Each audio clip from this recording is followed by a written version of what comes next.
The question says, write the favorable factors for the formation of ionic bond.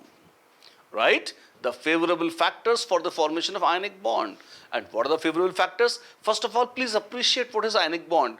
An ionic bond is the electrostatic force of attraction between a positively charged cation and a negatively charged anion. So, if you have ions having opposite charges, the attraction between them is called the ionic bond. Right? So, first of all, we have to mention that.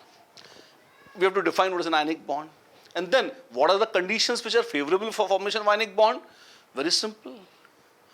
If you have two elements out of which one can easily form the cation and the other one can easily form the anion, then you get an ionic bond. That follows directly from the definition itself. So let's write down the same thing. If one of the elements can easily form the cation by losing electrons, okay, can easily form the cation by losing electrons,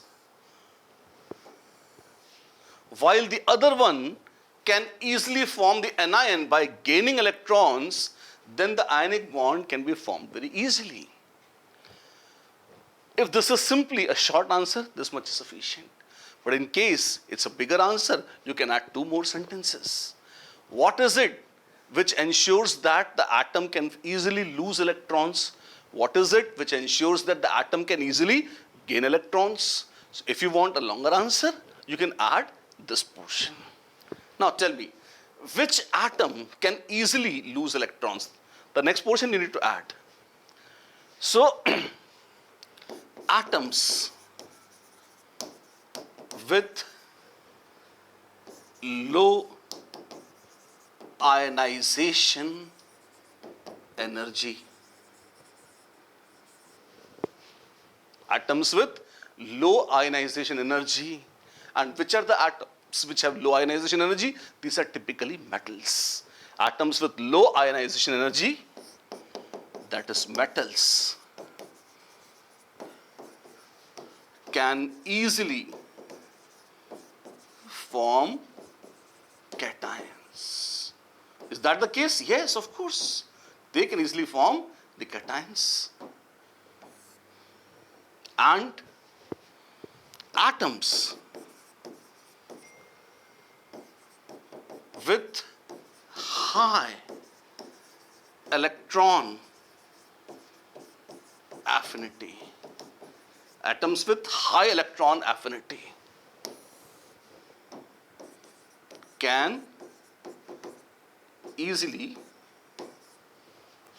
gain electrons to form anions. That is non-metals. Right?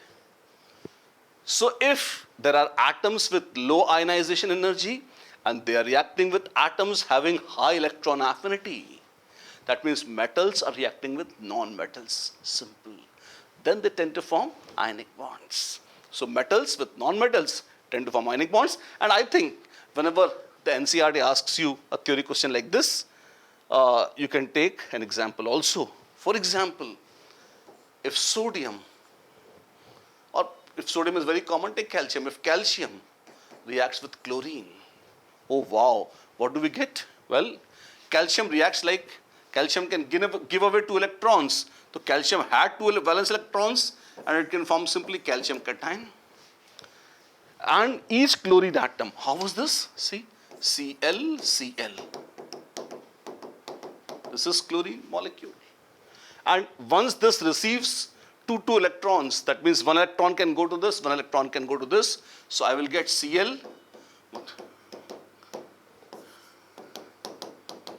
7 electrons were already the personal electrons and 1 more they have received from calcium. The black electrons are from calcium, you can assume, right?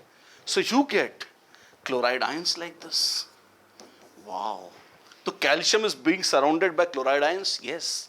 They have a cation calcium which is attracting anions which are chloride ions, and this is how you get easily an ionic bond.